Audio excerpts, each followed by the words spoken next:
Hello, hello. Hey, it's me, Jeremy. You remember me? Yeah, it's crazy. I'm just coming back at you again with another video on my YouTube to show you another improv exercise for some of the videos I put here on YouTube for you guys. And look at this. I put a fun little PNG GIF of Squidward. You just know that I'm fun and I'm a good time, you know? And today's improv exercise that I wanted to go ahead and introduce to you guys is a performance game, actually, that you could run in rehearsal, but you could also perform it in a show situation if you like. And that game is called Vignettes. Vignettes. Yeah.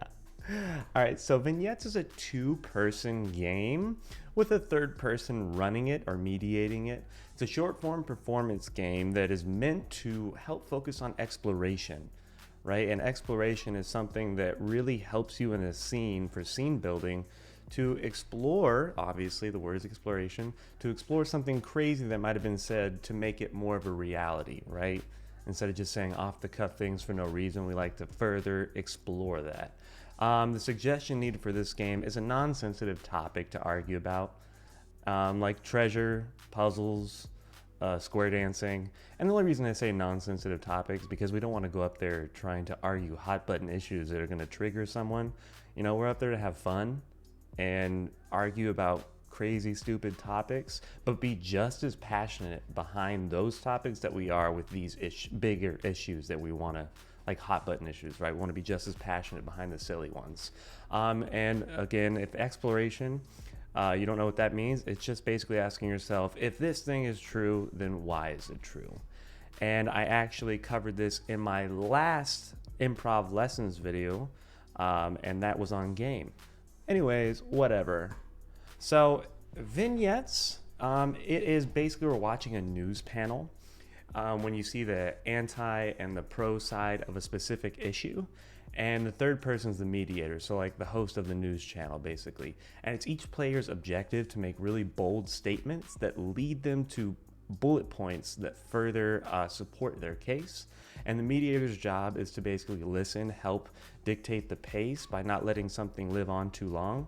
But when they hear an I believe statement, and if you don't know what an I believe statement is, it's just a grand statement that people make, like, I believe in fair pay across the board, right? It's something that they firmly believe in.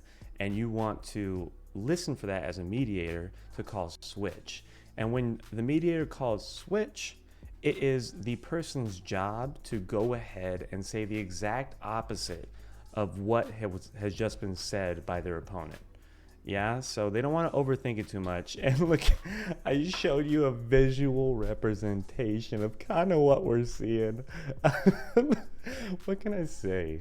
I'm fun, and you know, we should be friends.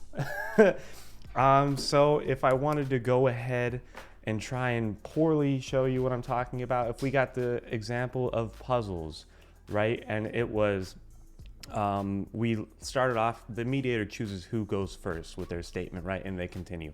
We could ask the audience if they want the pro side to go or the anti side to go. We'll go with the pro today. So they start off with, I love puzzles.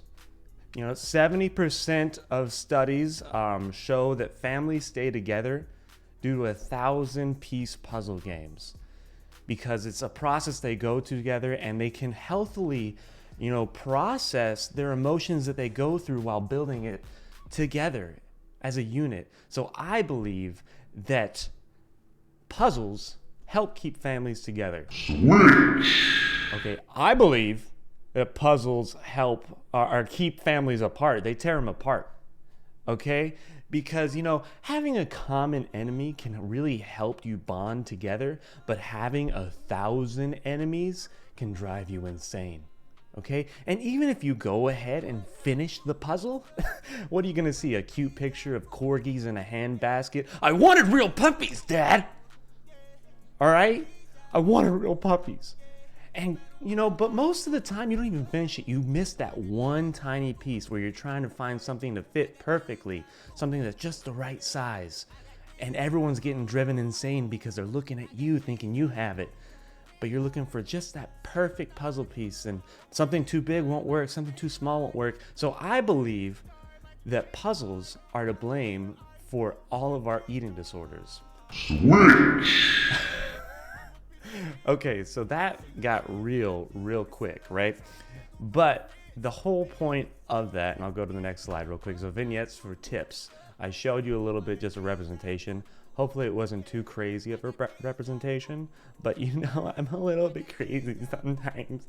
But some tips for vignettes. Be passionate, right? And of course, I'm in my home right now. I have roommates. Don't tell my mom that I'm being this crazy in the living room, please. And I'm being as passionate as I can be with this medium, but you want to be really passionate, right? You want us to you want us to believe your side, right? Sway us in your direction by being very passionate and making great examples. So don't dwell on one point. Make your point and explore it further to help you guide yourself to another argument, right? Don't keep making the same argument. Let it evolve and frequently make I believe statements. So we started off with keeping families together, and I brought that down to eating disorders and unhealthy eating habits, right? So yeah, it's a bit of a jump, right? But I want to go ahead and make these crazy, silly topics as big as possible. And when we switch on that one, the next person's job would be the exact opposite, right? So that I believe what I said earlier. I believe that, you know, puzzles are to blame for eating disorders. The other person would say, well, I believe that puzzles help sustain healthy eating habits, because what are you doing when you're doing puzzles? You're snacking. You're snacking healthy snacks, celery, carrots, whatever. But their whole point was they waited for that statement. They heard it said the exact opposite and didn't premeditate and let that statement lead them to some exploration. Don't overthink the intro, like what I just said. Listen to your counterpart. All you have to say the exact opposite. So that should take some pressure off of you for this game. You just say the exact opposite of what's been said and just let that lead you down the rabbit hole. Let it live. This is for the mediator, basically. So don't let your fellow improvisers off the hook. A lot of people are going to try and end their statement, an I believe statement, like, and that's where you switch it. But if you don't think that I believe statement is strong enough or is too close to what was said prior, go ahead and let them keep going.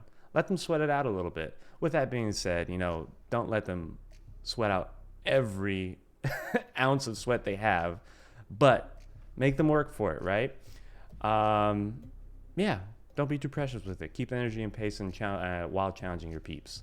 So thank you so much for watching Improv Exercises. This has been Vignettes. And you know, make sure to go ahead and follow the channel for more games, like and subscribe, whatever they say, if they even still say that. And if you want to have some live sessions or see live sessions that I stream on Twitch, go ahead and follow my Twitch channel right there. I appreciate you guys so much. Thank you so much for watching this video. Stay beautiful, stay blessed, stay silly like me. Bye.